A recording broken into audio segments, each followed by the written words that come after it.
When discussions emerge about a potential coordinated United States-Israel military strike on Iran, the public conversation is often dominated by familiar headlines about nuclear enrichment, regional security, and ideological rivalry. Yet beneath these visible narratives lies a far more intricate and less examined architecture of planning, timing, economic signaling, and systemic global vulnerability, because modern warfare is no longer primarily about territorial conquest or battlefield victory, but about shock transmission through financial arteries, energy corridors, supply chains, currency confidence, and psychological thresholds that determine whether the global system bends, fractures, or reconfigures itself entirely. The strategic calculus surrounding a possible attack on Iran is not merely about destroying centrifuges or degrading missile capabilities. It is about reshaping risk perception in a world already stretched thin by inflation fatigue, debt saturation, fragile banking systems, demographic decline in developed economies, and a monetary order dependent on confidence rather than tangible backing. And this is where the true story begins, far from fighter jets and war rooms, inside bond markets, shipping insurance premiums, central bank balance sheets, and sovereign debt auctions.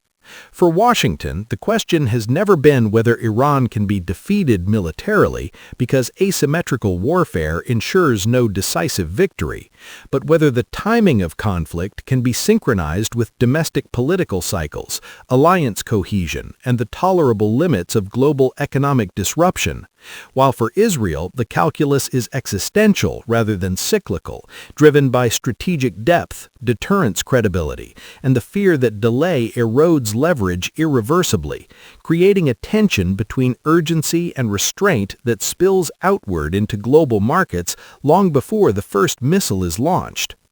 Iran, meanwhile, operates within a paradox of sanctioned resilience, having spent decades building a parallel economic survival model that includes barter trade, shadow shipping fleets, dual currency settlements, informal gold transfers, and energy for goods exchanges, which means that traditional sanctions escalation following a strike would not collapse Iran as quickly as policymakers assume, but would instead redirect pressure outward, amplifying volatility across nations far more integrated into the dollar-based financial system.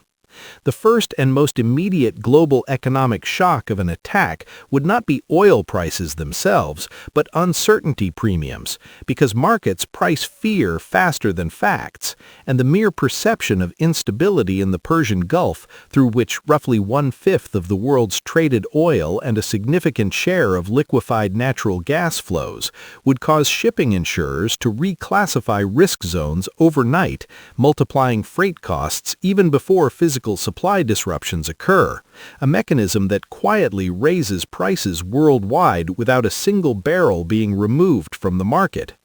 Energy traders understand this reflexively, but what is less discussed is how modern inflation is increasingly driven not by scarcity, but by friction, by delays, rerouting, hedging costs, and contractual repricing clauses that cascade through manufacturing, agriculture, and consumer goods, meaning that a conflict limited in geographic scope could still generate a globally synchronized inflationary impulse at a time when central banks have exhausted much of their credibility capital. The United States Federal Reserve, already navigating the delicate balance between controlling inflation and preventing bet market seizure, would face an impossible triad: rising energy-driven price pressures, weakening global demand, and a treasury market that depends on continuous foreign participation, particularly from nations that may reassess dollar exposure if geopolitical risk appears increasingly weaponized. This is where the deeper structural consequence emerges, because every major conflict since the early 2000s has accelerated the gradual erosion of unquestioned dollar supremacy, not through sudden abandonment, but through incremental diversification, settlement experiments, and bilateral trade agreements that bypass traditional clearing systems. And a U.S.-Israel strike on Iran would almost certainly intensify these trends, not out of ideological ideological alignment with Tehran, but out of rational risk management by states seeking insulation from secondary sanctions and payment disruptions. Europe, often portrayed as a unified actor, would experience the conflict unevenly, with energy import-dependent economies facing renewed price shocks, while export-driven industries encountered demand contraction, all within a political environment already strained by voter fatigue, migration pressures, and fiscal constraints, making coordinated response difficult and increasing the likelihood of fragmented national policies that undermine collective stability. Asia's exposure would be both direct and indirect, as China, India, Japan, and South Korea rely heavily on Middle Eastern energy flows, yet each approaches the crisis through a different lens, China viewing it as both a threat to supply security and an opportunity to position itself as a stabilizing alternative power broker.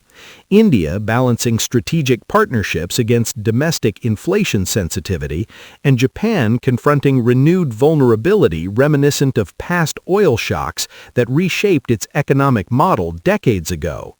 One of the least discussed effects of a strike would be the acceleration of defense spending worldwide, not just in the Middle East but across regions, as governments reinterpret risk models and reallocate budgets toward military preparedness, cybersecurity, and energy security, diverting capital away from productivity-enhancing investments such as infrastructure, education, and innovation, thereby lowering long-term growth potential while increasing short-term debt burdens.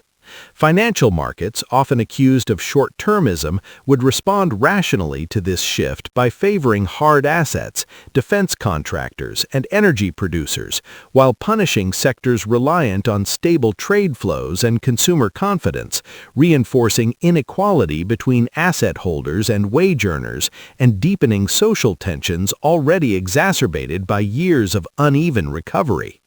Currencies of emerging markets, particularly those with high external debt denominated in dollars, would face renewed pressure as capital seeks safety, forcing painful policy choices between defending exchange rates, raising interest rates, or accepting inflationary depreciation, each carrying significant political and social costs.